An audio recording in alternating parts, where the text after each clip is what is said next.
மதவாத சக்திகளை எதிர்ப்போம் அப்படின்னு சொல்றாங்க இல்ல இன்னைக்கு முதலமைச்சர் விஜய் அவர்கள். அவர்கிட்ட நான் கேட்கணும், எங்க இருக்கு மதம்? உண்மைக்கு மதமே இல்லையே, உண்மையை பேசுறவங்களுக்கு மதமே இல்லையே. அத்தனை பேர் தேர் ஆல் லூசிங் தேர் லைஃப். அதுக்கு அன்னைக்கு ஒரு நாள் நியூஸ் போட்டாங்க, அதனால எவ்வளவு பெரிய ஒரு நியாயத்துக்கான ஒரு சின்ன ஒரு தீபம் அங்க ஏற்றப்பட்டது. ஆனா இன்னைக்கு அதற்கான ஃபாலோ அப் கிடையாது. ஜெயம் ரவி அவர்களுடைய ஒரு பிரஸ் கான்ஃபரன்ஸ்க்கு கொடுக்கிற முக்கியத்துவத்தை நாம ஜகபர் அலியுடைய உயிருக்கு கொடுக்கல. போன 5 வருஷத்துல போகட்டும், நீங்க செய்யல, இப்ப செய்யுங்க, இப்ப செய்யுங்க. புதுசா வந்திருக்கிறாங்க, புதுசா வந்த இந்த டீமுக்கு எது செய்யறோம், அதை எப்படி செய்யணும் அப்படிங்கறதெல்லாம் இன்னும் நீங்க ஏதாவது செஞ்சா அதுக்கு உடனடியான ஒரு தண்டனையோ இல்ல ஒரு எதிர்வினையோ கிடைச்சிடாது. அந்த நம்பிக்கை எனக்கு இருக்கு. என்ன வேணும் ஸ்கூலுக்கு, எல்லாமே இங்க இருக்கு. Super Saravana stores, Chennai, Madurai, Kovai. ஊடக தர்மத்தை பத்தி இன்னைக்கு இந்த கருத்தரங்கத்துல பேசுறதுக்கு நிறைய பாயிண்ட்ஸ் இருக்கு. பட் அதுக்கு முன்னாடி ஊடக தர்மத்தை பத்தி ஏற்கனவே பேசினவங்க எல்லாரும் சொன்ன பாயிண்ட்ஸ்லயே ஒரு விஷயம் எனக்கு நல்லா தெரிஞ்சது. தேசிய ஊடகவியலாளர் பயிற்சி, அதாவது நேஷனல் இன்ஸ்டிடியூட் ஆஃப் ஜேர்னலிசம் இல்லையா, நேஷனல் இன்ஸ்டிடியூட் ஆஃப் ஜேர்னலிசம் மூலமாக உண்மையான தர்ம செயல்பாட்டுடைய அற வழியில் ஊடகத்தில் பணி செய்யக்கூடிய பல நல்ல பத்திரிகையாளர்களை உருவாக்கி கொண்டிருக்கும் ஜெயகிருஷ்ணன் அவர்களுக்கும் தேசிய ஊடகவியலாளர் நல சங்கத்துக்கும் என்னுடைய பாராட்டுகளையும் நன்றிகளையும் தெரிவிச்சுக்கிறேன். ஏன் அப்படின்னு கேட்டா, இன்னைக்கு தமிழ்நாட்டில் இருக்கக்கூடிய ஒரு முக்கியமான ஒரு சிந்தனையை நான் வழிமொழிகிறேன். நாங்க மைனாரிட்டி கவர்மெண்ட் தான், மைனாரிட்டிக்கான கவர்மெண்ட்டும் தான் அப்படின்னு தளபதி முதலமைச்சர் விஜய் அவர்களும் அவருடைய அணியினரும் சொல்றாங்க இல்லையா. அதனால இன்னைக்கு ட்ரெண்டிங் வேர்டு என்னன்னு சொன்னா மைனாரிட்டிங்கிறது தான். நேர்மையான அற வழியில் செல்லக்கூடிய ஊடகம் அப்படிங்கிறதுமே தமிழ்நாட்டில் மைனாரிட்டி தான். அந்த மைனாரிட்டியில 2 பேர் இங்க வந்திருக்காங்கிறதுல இருந்தே நமக்கு தெரியும். இன்னைக்கு இங்க ஒரு அமித்ஷாவோ இல்ல ட்ரிஷாவோ பிரஸ் மீட் கொடுத்திருந்தா, ஏன் கெனிஷா ஒரு பிரஸ் மீட் கொடுத்திருந்தா கூட பல பேர் வந்திருப்பாங்க பத்திரிகையில இருந்து. நமக்கு கவரேஜ் சிலர் வந்திருக்காங்க அப்படிங்கிறதுக்கு, ஹலோ உமா மேம், சிலர் வந்திருக்காங்க நமக்கு அப்படிங்கிறதுல நம்ம தெரிஞ்சுக்கலாம். மக்கள் இதையெல்லாம் விரும்புறது இல்லைங்க சார் அப்படின்னு சொல்லுவாங்க. அது மக்களுக்கான விருப்பம்லாம் இல்லை. சினிமால எங்களுக்கு ஒரு அனுபவம் இருக்கு. நல்ல கிராமத்து கதை எடுத்திருப்பாங்க, இருந்தா கூட அந்த கிராமத்து கதையில ஒரு சீன் வரும். என்ன சீனுன்னா, அந்த கிராமத்து கதாநாயகன் திடீர்னு ஒரு நாள் கனவுல சுவிட்சர்லாந்துல போய் பாட்டு பாடும். கதாநாயகன் டூயட் சுவிட்சர்லாந்துல. ஏன் அப்படின்னு கேட்டா, டைரக்டருக்கு ஆசையா இருக்கு, அந்த படத்தை எடுக்கிற இயக்குனருக்கு சுவிட்சர்லாந்து பார்க்கணும்னு ஆசையா இருக்கு. ஹீரோயினையும் போனா போகுதுன்னு ஹீரோவையும் சேர்த்துக்கிட்டு சுவிட்சர்லாந்து போகணும்னு ஆசையா இருக்குன்னா நாங்க அப்படிதான் கனவு காட்சியில நாங்க அதை புகுத்துவோம். மக்கள் விரும்புறாங்க சுவிட்சர்லாண்டை பார்க்கணும் அப்படின்னு நாங்க சொல்லுவோம். அந்த மாதிரிதான் விஜய் அவர்களுடைய நியூஸை போடும் பொழுது சினிமா பக்கத்தில் மட்டும் கவர் பேஜில் வந்துகிட்டு இருந்த முகத்தை இன்னைக்கு நியூஸ் பேப்பர்ஸ்ல, நியூஸ் மேகசின்ஸ்ல நாம அவருடைய முகத்தை போட்டு நாம செய்தி எழுத முடியும். கிசு கிசுன்னு எழுதாம அரசியல் செய்தியாகவே எழுத முடியும் அப்படிங்கிறது ஒரு வியாபாரத்துக்கு. வியாபாரம் என்பது ஒரு பக்கம் இருக்க, ஒரு எக்ஸைட்மெண்ட், வியாபாரத்தை கடந்த எல்லாருக்கும் ஒரு ஹை, நாங்களும் இதை எழுதிட்டோம். அந்த மாதிரி ஒவ்வொருத்தவங்களுடைய personal agenda is what creates policy. பல நேரங்கள்ல சமூகத்தை மாற்றக்கூடிய, வரலாற்றை மாற்றக்கூடிய விஷயங்கள் நீங்க பாத்தீங்கன்னா ரொம்ப பர்சனலான ஒரு விஷயம். ஒருத்தருடைய ஒரு அந்த நிமிடத்துல எடுத்த ஒரு முடிவா தான் அது இருக்கும். இங்கிலாந்து நாட்டுல புராட்டஸ்டன்ட் கேத்தலிக் சர்ச் வந்து நீ மனைவி இருக்கும் பொழுது இன்னொரு திருமணம் செய்யக்கூடாது, விவாகரத்து கிடையாது உனக்கு அப்படின்னு சொன்னதுக்காக என்டையர் சர்ச் சிஸ்டத்தையே மாத்தி அமைச்சாங்க. It's a biggest change in the history of England is the creation of the Anglican Church. ஏன்னா ராஜாவுக்கும்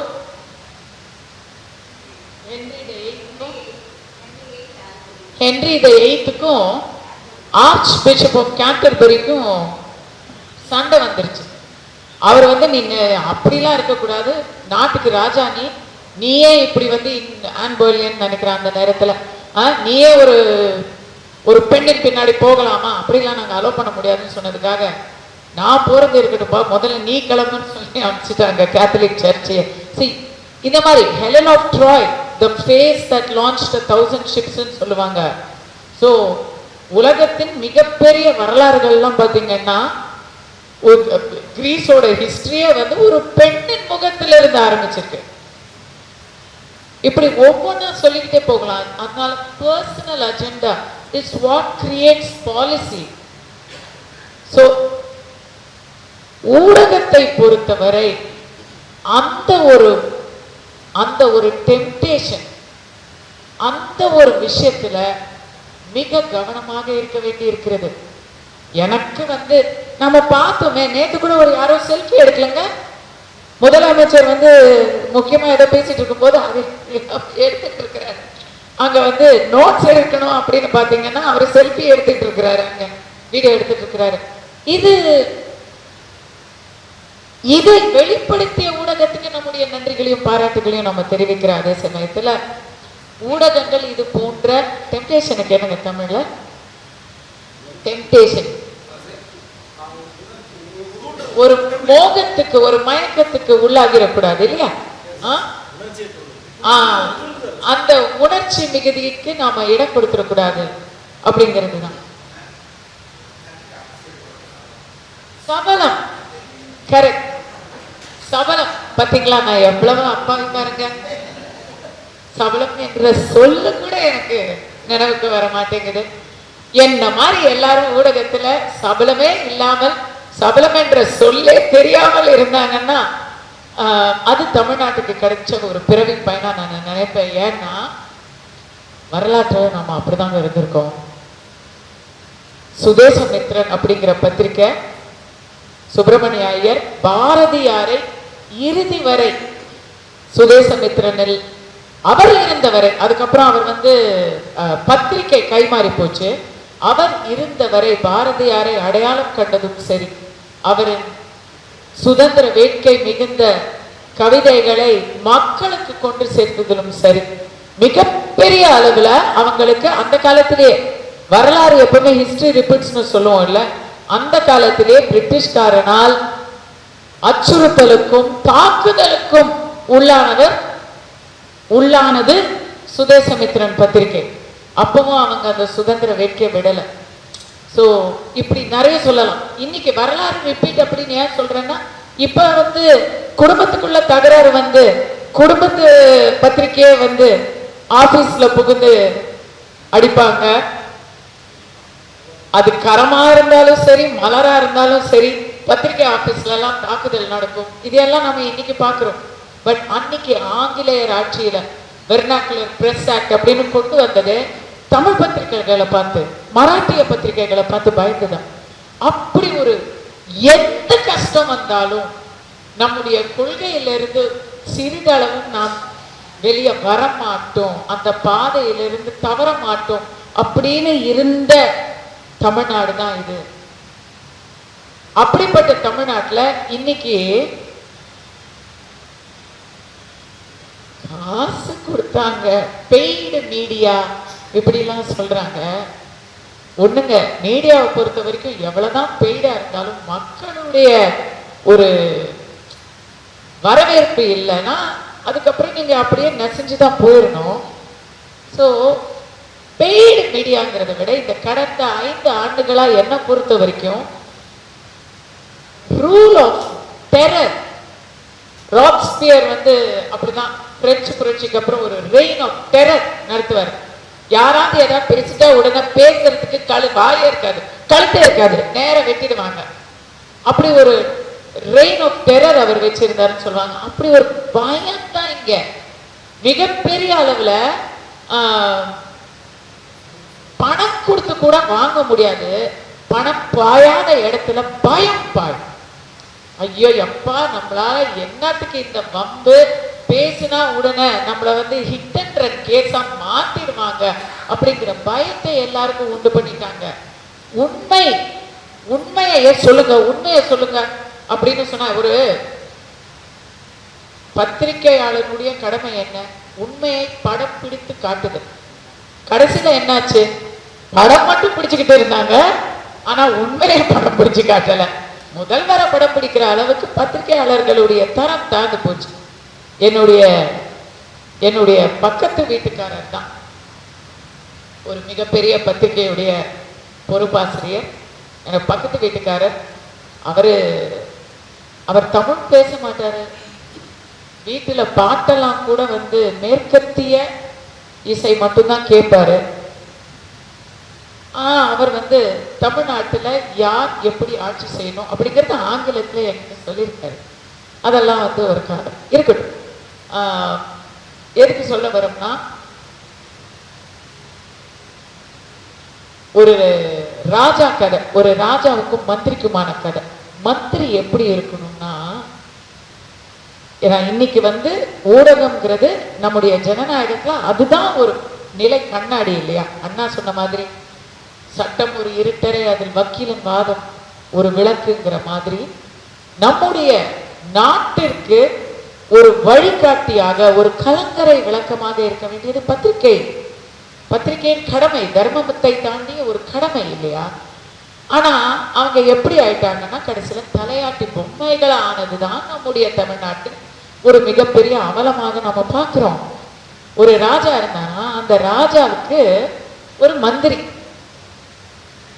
வேட்டைக்கு போகும் பொழுது அப்படியே நேரா பார்க்கும் பொழுது, முழுக்க இந்த பக்கம் பார்க்கும் பொழுது அப்படியே கத்திரிக்காய் தோட்டங்கள். அட இது என்ன நல்லா இருக்கே. ஆமா மகாராஜா, கத்திரிக்காய் விளைய வச்சிருக்கிறாங்க. சரி வாங்கி இன்னைக்கு இது பண்ணுங்க, சமைக்க சொல்லுங்க. கத்திரிக்காவை வந்து சமைச்சு ராஜாவுக்கு ரொம்ப பிடிச்சு போச்சு. ஆஹா, எப்படி பாருங்க, பார்க்கறதுக்கு எடுக்கும் போது கனமா இருக்கு, ஆனா வாயில வச்சா அப்படியே வெண்ணையா கரையுது. கத்திரிக்காயை விட சிறந்த ஒரு காய் இருக்கா? இல்ல மகாராஜா, கத்திரிக்காயை விட சிறந்த காய் உலகத்துல இல்லவே இல்லை.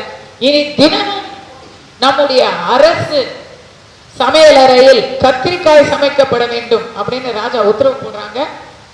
அடுத்த நாள் கத்திரிக்காய் கூட்டு, அதற்கு அடுத்த நாள் கத்திரிக்காய் பொரியல், அதற்கு அடுத்த நாள் கத்திரிக்காயில் அல்வா, பூசணிக்காய் அல்வா மாதிரியே கத்திரிக்காய் அல்வா. அடுத்த நாள் கத்திரிக்காவை சுட்ட சுட்ட சுட்ட கத்திரிக்காவை எடுத்து ஒரு மசியல். கத்திரிக்காய் கத்திரிக்காய் கத்திரிக்காய் கத்திரிக்காய். ராஜாவுக்கு கத்திரிக்காவை பார்த்தாலே வெறுப்பு வந்துருச்சு. இன்னைக்கும் கத்திரிக்காவா? கத்திரிக்காய் மாதிரி ஒரு மோசமான காய் உலகத்துல உண்டான்னு கேட்கிறாரு.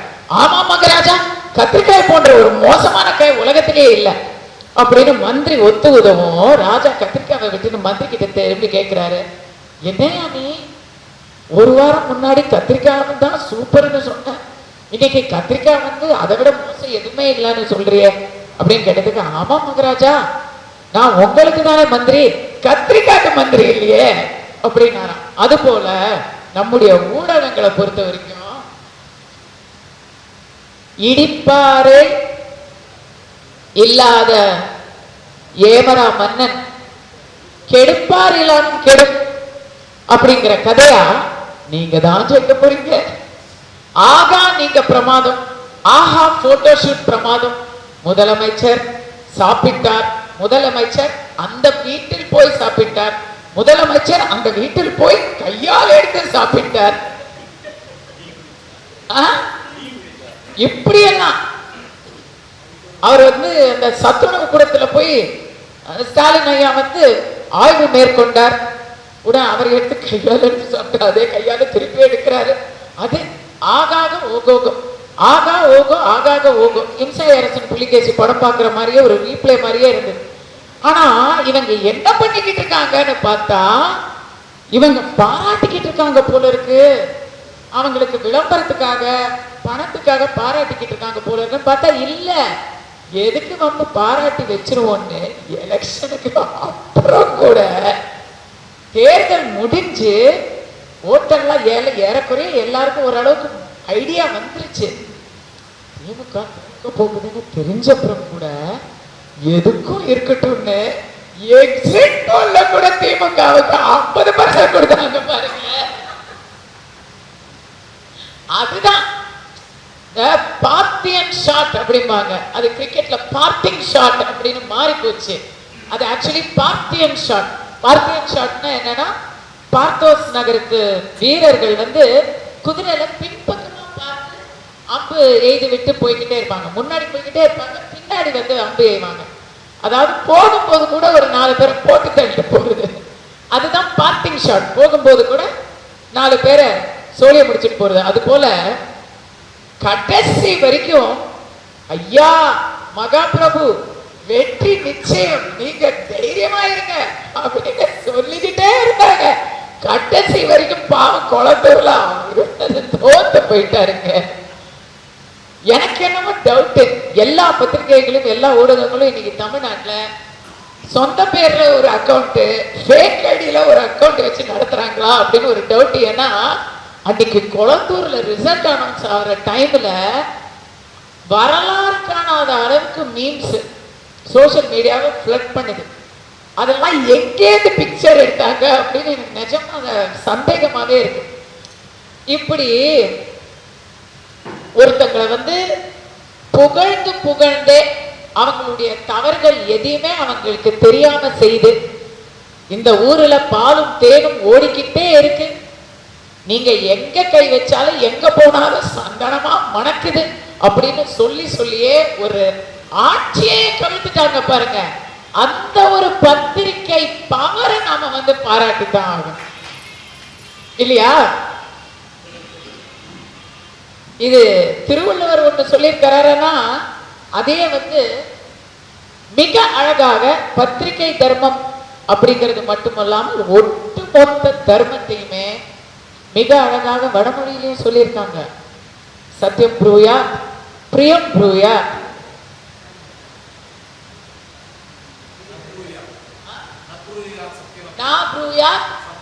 சத்தியம் அப்படி அப்ரியம், சத்தியம் ப்ரூயா பிரியம் ப்ரூயா, சத்தியம் அப்ரியம், பிரியம் ச நான்ருதம் ப்ரூயா ஏஷ தர்ம சனாதனா. பத்திரிகை தர்மம் மட்டுமல்ல, சனாதன தர்மமுமே நேர்மையாக இருங்கள், நல்லதை பேசுங்கள், உண்மையை பேசுங்கள், அதிலும் நல்ல உண்மையை பேசுங்கள் அப்படிங்கிறது தெளிவா சொல்லியிருக்காங்க. சனாதன தர்மத்தை நாம கடைபிடிச்சா பத்திரிகை தர்மம் எப்படி இருக்கணும்லாம் பேச வேண்டிய அவசியமே இல்லை. ஏன்னா அதோடைய விளக்கம் இவ்வளவுதான். சத்தியம் ப்ரூயா, நீங்க வந்து உண்மையை பேசுங்க, இதுல யாருக்கும் எந்த மாற்று கருத்தும் இல்லை. பத்திரிகை ஒன்று உண்மையை பேச வேண்டும். பிரியம் ப்ரூயா, நல்லதை பேச வேண்டும். அப்படின்னா நல்லது பேசுறதுன்னா என்ன? நமக்கு நல்லது எதுக்கும் இருக்கட்டும், நீங்க தான் ஜெயிப்பீங்க அப்படின்னு சொல்றது இல்லை. மக்களுக்கான நலனை பேசுங்கள், நல்ல வார்த்தையை பேசுங்கள். எப்படின்னா ஒரு உண்மையாக இருந்தாலும் அதை உடனே சென்சேஷனலைஸ் பண்றது. வின்ஸ்டன் சர்ச்சில் சொல்லியிருக்காரு, our media is unable to see the difference between a bicycling accident and the complete destruction of civilization அப்படின்னு பெர்னார்ட் ஷா சொல்லியிருக்கிறாரு. அந்த மாதிரி சின்ன விஷயத்தை இவ்வளோ பெருசு ஊதி ஊதி ஊதி அதை மிகப்பெரிய ஒரு விஷயமா ஆக்கி ஊதி ஊதி ஊதின்னு சொன்னதும் வைகோ அவர்கள் சொன்னதை தான் ஞாபகம் வருது. அவர் அப்படிதான் சொல்லிட்டாரு, சின்ன விஷயத்த ஊதி ஊதி பெருசாக்குறாங்கன்னு சொன்னதும் அதை எடுத்து ஊதுறதுன்னு நீ சொல்லிட்ட அப்படின்னா அது வந்து என்னுடைய தொழிலை நீ வந்து இது பண்ணிட்ட, அவமானப்படுத்திட்ட, எங்களுடைய ஜாதியை நீ அவமானப்படுத்திட்ட அப்படின்னு சொன்ன கதையெல்லாம் நம்ம வரலாறுல இருக்கு. அவங்க 2 பேரும் சேர்ந்துதான் இன்னைக்கு அதே சின்னத்துல உதயசூரியன் போட்டி போட்டு தோத்தாங்க, ஜெயிக்கல. உதயசூரியன்ல பாவம் அவர் மட்டும் வருத்தப்பட்டு இருக்கிறாரு. நானும் வந்து என் சின்னத்திலேயே நின்றுருந்தேன், எனக்கும் 2 மந்திரி வந்திருப்பாங்க அப்படின்னு ஒருத்தர் அங்க யோசிச்சுக்கிட்டு இருக்கிறாரு. பட் எது சொல்ல வரேன்னா, சின்ன விஷயத்த கூட ஊதி ஊதி பெருசுப்படுத்துறது, அதே போல பெரிய விஷயங்களை அப்படியே கண்டுக்காம அப்படி அப்படி லெஃப்ட்ல இண்டிகேட்டர் போட்டு ரைட்ல திரும்பி போயிடுறது, இதை செய்யக்கூடாது. நாற்றத்தம் ப்ரூயாத் பிரியமப்பி நல்லா இருக்கு அப்படிங்கிறதுக்காக பொய் சொல்றது, இதை நான் தான் வந்து அனுபவிச்சிருக்கிறேனே. கஸ்தூரிக்கு ஒரு பிரச்சனை வந்தது, எல்லாரும் அதை சுட்டி காட்டினாங்க. ஒருத்தர் சொன்னாரு, புரட்சி புதுமை தானே, புரட்சி புதுமை, அடுத்தது என்ன சொன்னீங்க, புன்னகை. எனக்கா திக்கு திக்கு திக்குன்னு. ஏன் அப்படின்னா காலம் அப்படி இருக்குங்க. பூ முடித்த பெண் அப்படின்னு ஆரம்பிச்சு வேற ஒரு பூல முடிச்சிடுறாங்க. நம்ம மெம்பர் ஆஃப் பார்லிமெண்ட் இப்படிதான் வந்து பேசிக்கிட்டு இருக்கிறாரு. அதனால பூன்னு சொன்னாலே நமக்கெல்லாம் வந்து திக்கு திக்குன்னு. எதுக்கு சொல்ல வரேன்னா, எனக்கு வந்து ஒரு பிரச்சனை வந்தது. அந்த பிரச்சனையில நான் ஷூட்டிங்ல ராமோஜிராவ் ஃபிலிம் சிட்டியில இருந்தேன். அங்கேருந்து திரும்பி வந்தேன், வீட்டு வாசல்ல போலீஸ் நின்றுட்டு இருந்தாங்க. இவ்வளவுதான் என் வீட்டு வாசல்ல ஹைதராபாத். போட்டி போட்டுக்கிட்டு பத்திரிகைகள் என்னெல்லாம் இங்க எழுதினாங்க தெரியுமா? கஸ்தூரி கைது. அதாவது இந்த பார்த்திபன் வடிவேலு இதுல இங்கு நல்ல மீன் விற்கப்படும் அப்படிதானே இருக்கும். அது வந்து இங்க ஃபர்ஸ்ட் எடுத்துருவோம், மீன் நல்லவை எடுத்துருவோம், மீன் எடுத்துருவோம், விற்கப்படும் எடுத்துருவோம். எனக்கு வந்து ரிவர்ஸ். ஃபர்ஸ்ட் கஸ்தூரி, அடுத்தது கஸ்தூரி கைது, அடுத்தது கஸ்தூரி தயாரிப்பாளர் வீட்டில் இருந்து கைது. கஸ்தூரி தயாரிப்பாளர் வீட்டில் கட்டிலடியில் கண்டுபிடிப்பு. தயாரிப்பாளர் வீட்டில் நல்ல காலம், தயாரிப்பாளர் வீட்டு கட்டிலில் கண்டுபிடிப்புன்னு எழுதாத வரைக்கும் சந்தோஷம். அந்த ஒரு விஷயம் தான் விட்டு வச்சாங்க. எதுக்கு சொல்றேன்னா, உண்மை அதுல இருந்துச்சு, கைதுங்கிற ஒரே ஒரு உண்மை இருந்துச்சு. அதுக்கு முன்னாடி பின்னாடி அவங்க சேர்த்து எழுதின அந்த அவமானகரமான சீப்பான ஒரு அரசியல் எதுக்குன்னு கேட்டா சென்சேஷனிசம். அடுத்த நாள் காலையில அந்த கடையில பொட்டி கடையில தொங்க விடணும்ல, அதுல வெறும் கஸ்தூரி கைதுன்னு எழுதினா எப்படி இருக்கு, தயாரிப்பாளர் வீட்டு கட்டிலடியில் அப்படின்னு எழுதினா எப்படி இருக்கு? இதுல அவங்க எதை பார்த்தாங்க? எழுதுறது தானே. கேட்டா ஏன் அப்படின்னு எழுதுனா நானா வந்து கேட்க முடியும், நான் தான் கேட்க முடியாத இடத்துல இருக்கேன் அந்த தைரியம். ஸோ இப்படி நீங்க இல்லாத விஷயத்த அதிகமா எழுதுறீங்க, இருக்கிற விஷயத்த எழுதுறதே இல்லை. ஜகபர் அலி அப்படின்னு ஒரு சகோதரர் சாண்ட் மாஃபியாவுக்கு எதிராக ஆர்டிஐல கேள்வி கேட்டதுக்காக போன வருஷம் தன் உயிர் இழந்தார். ஹிட் அண்ட் ரன் முதல்ல போலீஸ்ல போட்டாங்க. அவங்க வீட்டிலேருந்து வந்து மிகப்பெரிய அளவுல அவங்க வந்து அதை ப்ரொடெஸ்ட் பண்ணதும் அதுக்கப்புறம் தான் வந்து அதை மர்டராகவே அவங்க எடுத்துட்டாங்க. ஜகபர் அலியுடைய அந்த நியூஸ் பத்திரிகையில வந்ததுனால தான் அவங்களுக்கான கேஸே ரெஜிஸ்டர் ஆச்சு. இதுல வந்து ஜாதி மதம் எதுவுமே கிடையாது நம்ம நாட்டுல. ஆபீசர் லூர்த்ராஜையும் கொண்ட அதே சாண்ட் மாஃபியா, ஜெகநாதனையும் கொன்ற அதே சாண்ட் மாஃபியா ஜகபர் அலியும் கொள்ளுது. இதுல அமர் அக்பர் ஆண்டனி எந்த வித்தியாசமும் கிடையாது. மதவாத சக்திகளை எதிர்ப்போம் அப்படின்னு எல்லாம் சொல்றாங்க இல்ல இன்னைக்கு முதலமைச்சர் விஜய் அவர்கிட்ட நான் கேட்கணும், எங்க இருக்கு மதம்? உண்மைக்கு மதமே இல்லையே, உண்மையை பேசுறவங்களுக்கு மதமே இல்லையே. அத்தனை பேர் they are all losing their life. அதுக்கு அன்னைக்கு ஒரு நாள் நியூஸ் போட்டாங்க, அதனால எவ்வளவு பெரிய ஒரு நியாயத்துக்கான ஒரு சின்ன ஒரு தீபம் அங்க ஏற்றப்பட்டது. ஆனா இன்னைக்கு அதற்கான ஃபாலோ அப் கிடையாது. ஜெயம் ரவி அவர்களுடைய ஒரு பிரஸ் கான்ஃபரன்ஸ்க்கு கொடுக்கிற முக்கியத்துவத்தை நாம ஜகபர் அலியுடைய உயிருக்கு கொடுக்கல. போன 5 வருஷத்துல போகட்டும், நீங்க செய்யல, இப்ப செய்யுங்க, இப்ப செய்யுங்க. புதுசா வந்திருக்கிறாங்க, புதுசா வந்த இந்த டீமுக்கு எது செய்யறோம், அதை எப்படி செய்யணும் அப்படிங்கறதெல்லாம் இன்னும் நீங்க ஏதாவது செஞ்சா அதுக்கு உடனடியான ஒரு தண்டனையோ இல்ல ஒரு எதிர்வினையோ கிடைச்சிடாது. அந்த நம்பிக்கை எனக்கு இருக்கு. மற்ற எத்தனை விஷயங்கள்ல இவங்களோட செயல்பாடு எப்படி இருக்கும் அப்படிங்கறத இவங்க தான் பார்க்கணும். இப்ப வரைக்கும் அவங்க எந்த செயலும் செய்யல. ஒண்ணு அப்பாயின்மெண்ட் போட்டுக்கிட்டு இருக்கிறாங்க, சுந்தரராமன் சொன்ன மாதிரி பிளஸ் பாயிண்ட்ஸா நிறைய எடுத்து அப்பாயின்மெண்ட் போட்டுக்கிட்டு இருக்கிறாங்க. இல்லைன்னா ஆய்வு செஞ்சுக்கிட்டு இருக்கிறாங்க. ஓய்வே இல்லாம எல்லா அமைச்சரும் என்ன டெய்லி பார்த்தா போட்டோ போடுறாங்க, ஆய்வு செய்யறோம் ஆய்வு செய்யறோம்னு. ஆய்வு செய்வது ஓரளவுக்கு இருந்தால் நலம்.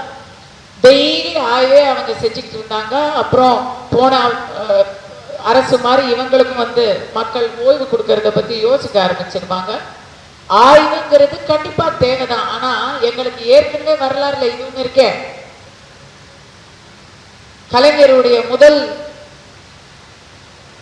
அரசும் போது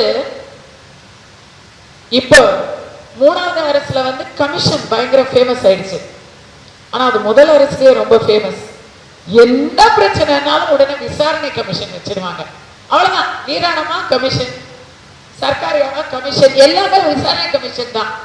கடைசி வரைக்கும் அந்த வீராணம் குழாவை வந்து உள்ளார போடவே இல்லை. அது வெளியவே இருந்து படத்துல எல்லாம் வந்து பாட்டுக்கு யூஸ் ஆச்சு. திரைப்படத்துல அந்த படிக்காதவன் படத்துல எல்லாம் அந்த வீராணம் குழாயில தான் வந்து பாட்டு பாடுவாங்க. அங்கேயே பக்கிங்ஹாம் கனால் வாசலே இருந்துட்டு. ஸோ அப்படி ஏற்கனவே நாங்க விசாரணை கமிஷன் அப்படின்னு சொன்னாலே பயப்படுற ஆட்கள். கோயில் சிலைகள்லாம் திருடு போகுதுன்னு சொன்னதுக்கு விசாரணை கமிஷன் அமைச்சாங்க. அதுக்கு ஒரு ரிப்போர்ட்டும் வந்தது. ஆனா அதுக்கு எந்த செயல்பாடும் இல்லை. இதை விட சூப்பர் ஒரு விசாரணை கமிஷன் எது தெரியுமா? ஸ்டெர்லைட் ஷூட்டிங்க்கு ஒரு விசாரணை கமிஷன் வச்சாங்க. ஒரு நபர் விசாரணை கமிஷன், அருணாதிபதி அவர்கள். அவங்க ஒரு ரிப்போர்ட் கொடுத்தாங்க, இன்னார்லாம் இதுல சம்மந்தப்பட்டிருக்காங்க அப்படின்னு. போன திமுக அரசுல அந்த இன்னாருக்கெல்லாம் வந்து ப்ரமோஷன் கொடுத்து பதவி உயர்வு கொடுத்து 2 பேர் ரிட்டையர் ஆனாங்க. அவங்களுக்கு பாராட்டு விழாவும் நடத்தி அமைச்சாங்க. இதையெல்லாம் பத்திரிகையாளர்கள், இதையெல்லாம் ஊடகத்துல எத்தனை பேர் கவர் பண்ணாங்க? எத்தனை பேருக்கு தெரியும்? மக்களுக்கு இதெல்லாம் தெரியவே தெரியாது. ஏன்னா மக்களுக்கு அதை விட முக்கியமா வந்து கருப்பா வெளுப்பா அப்படிங்கிறது பெரிய பிரச்சனையா இருக்கு. நல்ல படங்கள் அது வேற, நல்ல படம் எல்லாமே படமெல்லாம் வெற்றி பெறணுங்கிறது நம்ம ஆசை. பட்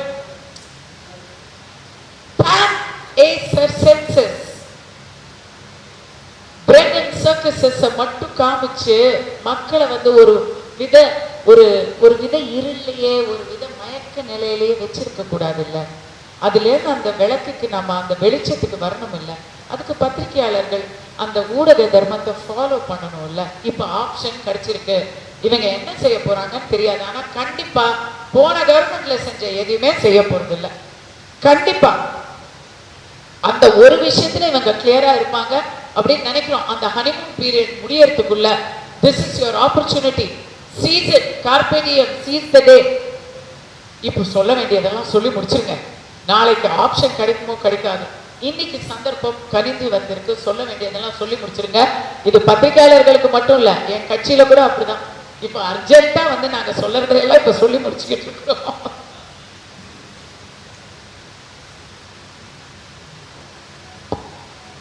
இந்த அரசை பொறுத்த வரைக்கும் மதவாதத்துக்கு எதிர், சனாதனத்துக்கு எதிர் அப்படின்னு மதவாதத்துக்கு எதிர்ன்னு சொல்றாங்க. அந்த வந்து ஒரு ரெசிடியூவல் பெரியாரிசம் அவங்க கிட்ட இருக்கு.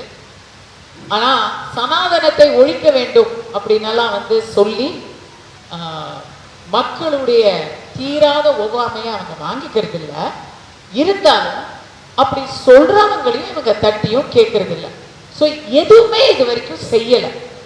குத்தாத உட்காதுக்கு ஊனம் இல்லைன்னு சொல்லுவாங்க. அதனால எப்படி சைலண்டா பார்த்துக்கிட்டே இருக்கிறாங்க. பட் இது வந்து ஃபர்ஸ்ட் டே ஃபர்ஸ்ட் ஷோ கிடையாது. ஃபர்ஸ்ட் டே ஃபர்ஸ்ட் ஷோல கூட ரொம்ப ஆக்டிவா இருக்கக்கூடிய ரசிகர்கள் நானும் விஜய் ரசிகை தான். விஜய் ரசிகர்கள் ஃபர்ஸ்ட் ஷோல அவ்வளோ ஆக்டிவா இருப்பாங்க. என்னையும் சேர்த்து சொல்றேன்.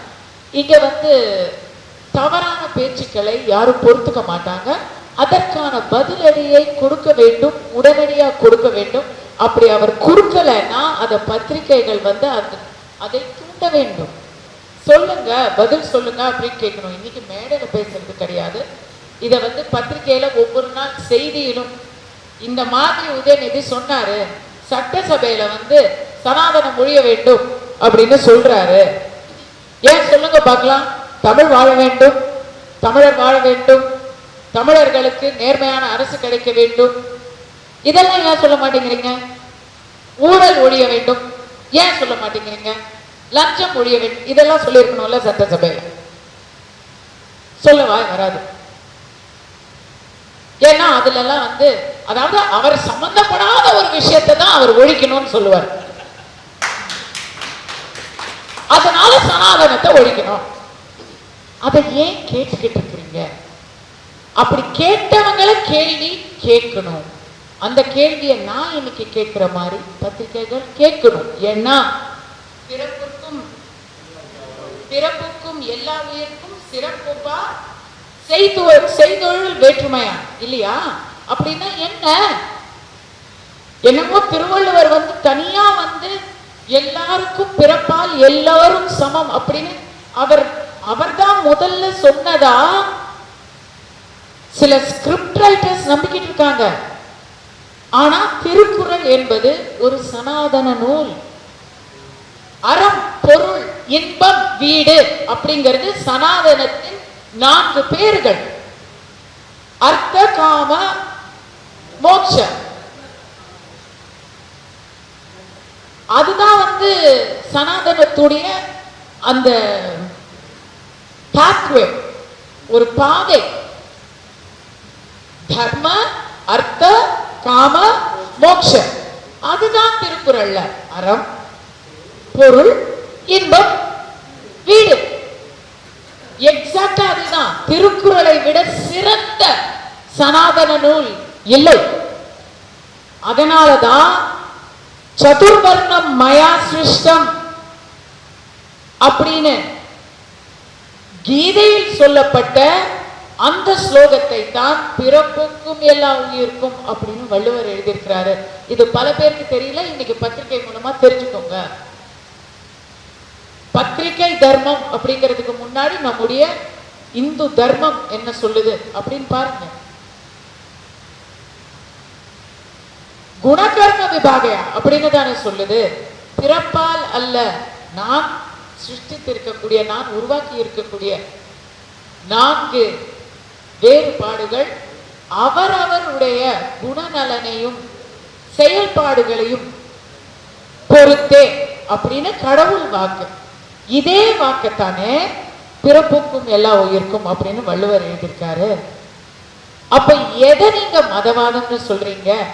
இந்து தர்மத்தில் சனாதன தர்மத்தை நீங்க மிக அழகாக ஒவ்வொரு இடத்துலயும் சொல்றீங்க. அதற்கு நன்றியை தெரிவிச்சுக்கணும். இதை எல்லாருக்கும் நம்ம தெரிவிக்கணும். எல்லா இடத்துலயும் இன்னைக்கு நம்ம சொல்றோம், பலர் கிறிஸ்துவ மதத்தை சேர்ந்தவர்கள் பலர் இன்று உயரிய பதவியில் நியமிக்கப்பட்டிருக்கிறார்கள் அப்படின்னு பேசணும். அதனால என்ன? எல்லோரும் தமிழ்நாட்டு மக்கள், எல்லோரும் தமிழ்நாட்டு மக்களின் நலனுக்காக உழைப்பவர்கள். நாம அவங்கள வரவேற்று அவர்களுடைய செயல்பாடுகளை உன்னிப்பாக கவனிப்போம் நம்ம சொல்ற. அதுதான் சனாதன தர்மம். நீ மாற்று மதமா, உனக்கு இங்க வேலை இல்லை அப்படின்னு சொல்றதோ, நீ மாற்று இனம் அதனால் நீ வெளியேறு என்று சொல்வதோ எங்க தர்மத்துல இல்லையே. புல்வாமால அவ்வளவு பெரிய ஒரு வரலாற்று போர் நடக்குது. இங்க சுபவீர பாண்டியன் கேட்கிறாரு, எத்தனை பாப்பான் செத்தான்? புல்வாமால கூட பூனலை தான் தேடிக்கிட்டு இருந்தாரு பாத்தீங்களா ஒருத்தர். அதுதாங்க மதவாதம், அதுதாங்க இனவாதம். சனாதனத்துல அது இல்லை. வீரமணி ஐயா கேட்டிருக்கிறாங்களே, எத்தனை பேரை நியமிச்சிருக்காங்க? அவங்க யார் யார், எந்த மதம், எந்த மொழி, எந்த இனம் அப்படின்னு அவருக்கு வந்து தெரியல. ஏன்? 7 பட்டியல் இனத்தவர் அவர்களுக்கு அமைச்சர் பதவி கொடுத்திருக்கிறாங்க, 4 பெண்களுக்கு அமைச்சர் பதவி கொடுத்திருக்காங்க. அதெல்லாம் கூட அவர் கண்ணுக்கு தெரியல. அவருக்கு ஒன்னே ஒண்ணுதான் தெரிஞ்சது. அது எப்படி 2 மினிஸ்டர் கொடுத்துட்டீங்க, அவார்டுக்கு எப்படி 2 மினிஸ்டர் கொடுத்துட்டீங்க, அறநிலையத்துறையில செக்ரட்டரியும் பிராமணு, மினிஸ்டரும் பிராமணன், அது எப்படி கொடுத்துட்டீங்க, முதல்ல அவங்க 2 பேரையும் நீக்குங்க. இப்படி எல்லாம் பேசி பேசிதான் உங்களை மொத்தமா நீக்கி கூப்பில உட்காந்து வச்சிருக்காங்க தமிழ்நாட்டு மக்கள். எங்களுக்கு தெரியும், நீங்க போய் சும்மா உட்காருங்க. பத்திரிகை தர்மம்ல முக்கியமான ஒரு கடமை பத்திரிகைக்கு இருக்கு. இது போன்ற வேண்டாத ஆணிகளை புறம் தள்ளி அவர்களுடைய அறிக்கைகளை முதல்ல நீங்க கேரி பண்றதை நிறுத்துங்க.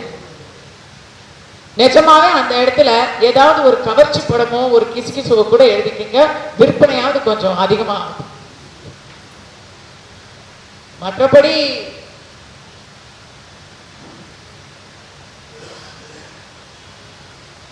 அந்த சத்தியம் புருவாண்டுக்கே திருப்பி வருவோம். அசத்தியம் அப்படி நான்கிருத்தம் பிரியம் அப்படி நான்கிருத்தம் புரியாதுன்னு சொன்னாங்க பாருங்க. சிலர் வந்து பயத்தினால சொன்னாங்க, சிலர் வந்து எப்படின்னா பெரிய ஒரு கெத்துக்காக சொல்றது. அதெல்லாம் 10 சீட்டுக்கு மேல வாங்கிட்டாங்கன்னா நான் அரசியலே பேச மாட்டேன் அப்படின்னு சொன்னார். அப்படின்னு சொல்லாதீங்க. எதுக்கு நமக்கு அது? இப்ப அரசியலே பேச மாட்டேன்னு சொல்லிட்டு டெய்லி இப்ப பேச வேண்டி இருக்கா இல்லையா? இருக்கா இல்லையா? இப்ப வந்து அதெல்லாம் கிடையாது, நான் ஆந்திரால பேச மாட்டேன், கர்நாடகாவில பேச மாட்டேன்னு சொன்னேன் அப்படின்னு சொல்ல வேண்டி இருக்கா இல்லையா? அப்படியெல்லாம் இல்லாம நடுநிலையா இருந்துருங்க. Why take நமக்கு விருப்பம்? Don't put your personal agenda. Policy என்பது பீப்புளுக்காக இருக்கணும், வாக்ஸ் பாப்புலரா இருக்கணும், மக்கள் தீர்ப்பை மகேசன் தீர்ப்பா ஏற்கணும். உங்களுடைய தீர்ப்பை நீங்க வந்து ஒரு காலத்துல டெலிவிஷன் டிபேட்ல கொடுத்தீங்க, அது ஓகே. இப்ப வேண்டாம். பொறுப்பான ஒரு பத்திரிகையாக இருந்தால், அண்ணா பல்கலைக்கழக விஷயமாக இருந்தாலும் சரி, பொள்ளாச்சி விஷயமாக இருந்தாலும் சரி, அதில் இருந்த உண்மைகளை கடைசி வரை பத்திரிகைகள் தொடர்ந்து மக்களின் மனதில் வைத்துக் கொண்டே ஃப்ரெஷ்ஷா வச்சுட்டே இருந்ததுனாலதான் மிக விரைவில் அதற்கான முடிவுகள், தீர்வுகள், நியாயம் கிடைத்தது அப்படின்னு நான் சொல்லுவேன். சோ பத்திரிகைகள்ல தர்மம் இல்லை அப்படின்லாம் நான் சொல்லல. எல்லா காலத்திலையும் எப்படியும் எவ்வளவு எதிர்ப்பு வந்தாலும் உண்மையின் பக்கம் நிற்க வேண்டும் அப்படிங்கிற பத்திரிகைகளும் இருக்கத்தான் செய்யறாங்க. இது போன்ற ஒரு reign of terror or reign of greed இல்லாம ஒரு ஓப்பன் ஸ்பேஸ் இன்னைக்கு கிடைச்சிருக்கு இல்லையா? இந்த நேரத்துல செட் த நரேட்டிவ் இன்னிலேருந்து ஆரம்பிச்சு பக்காவா பர்ஃபெக்டா நீங்க நியூஸை கேரி பண்ணுங்க. சினிமா நடிகைகளுக்கும் சேர்த்து சொல்றேன். அவங்களுக்கு தெரியுமா, அவங்க அழகி போட்டியிலேயே அட்ஜஸ்ட் பண்ணி தான் வாங்கினாங்க. இப்படி ஒருத்தர், அவர் பேர் வந்து அவர் பத்திரிகையாளர் அப்படின்னு பேர் வச்சிருப்பாரு. அவர் பத்திரிகையாளர்லாம் கிடையாது, அவர் 10 திரிக்கிற திரிக்கையாளர். அவர் இந்த மாதிரி அதுக்கு ஒரு மார்க்கெட் இருக்கும். ஆனா அதெல்லாம் வந்து பர்சனலா ஏதோ போன்ல பார்த்து போய்கிட்டு இருப்பாங்க. மதிப்புக்குரிய ஊடகங்கள் உங்களுடைய பவரை முழுசாக சுதந்திரமாக அனுபவிக்கக்கூடிய, மக்களுக்கும் அதை பகிர்ந்தளிக்கக்கூடிய ஒரு நேரம் இப்ப இருக்கு. செட் தி நரேட்டிவ் நவ். இப்பவே நீங்கெல்லாம் வந்து பத்திரிகையாளர் அன்பர்கள், சகோதரர்கள், பத்திரிகை முதலாளிகள், உங்களுக்கு பிடிக்குதோ பிடிக்கலையோ உள்ளது உள்ளபடி எழுதி பழகிட்டீங்கன்னா, மக்களையும் பழக்கிட்டீங்கன்னால நாளைக்கு யாராவது வந்து உங்ககிட்ட ஏதாவது ஒரு ஆஃபர் கொடுத்தாங்கன்னா வேண்டாம்னு சொல்ல முடியும். முக்கியமா அவங்க வரவே மாட்டாங்க. எப்படி இன்னைக்கு வந்து பணம் கொடுத்து அரசியல் நடத்தக்கூடாதுங்கிறது அரசியல்வாதிகளுக்கு புரிஞ்சிருக்கோ, அதே போல பணத்தை கொடுத்து பத்திரிகைகளை அடிமைப்படுத்த முடியாதுங்கிறது புரியும். அவங்க 1 வருஷமாவே இப்படிதான்ப்பா இருக்காங்க, அவங்க அப்போலேருந்தே அப்படிதாங்க இருக்காங்க. இன்னும் ஒரு 3 வருஷம் கழிச்சு பார்லிமெண்ட் எலெக்ஷன் வரும்போது இல்லங்க இவங்கெல்லாம் எல்லாருமே அப்படிதாங்க, நாம யாரையும் இன்ஃப்ளூயன்ஸ் பண்ண முடியாதுங்க. பொன்னாசை, மண்ணாசை, பெண்ணாசை, பெண் ஆசை எதாலையும் இன்ஃப்ளூயன்ஸ் பண்ண முடியாதுங்க அப்படிங்கிற ஒரு இடத்துக்கு உங்களை கொண்டு வந்து கொடுங்க. அன்னைக்கு அந்த பத்திரிகைகளை நாம் கை கூப்பி வணங்குவோம். அப்படிப்பட்ட நல்ல பத்திரிகையாளர்களை நாட்டுக்கு தாருங்கள், தருவீங்கள் என்று மீண்டும் ஒரு முறை கோரிக்கை வைக்கிறேன். All the best.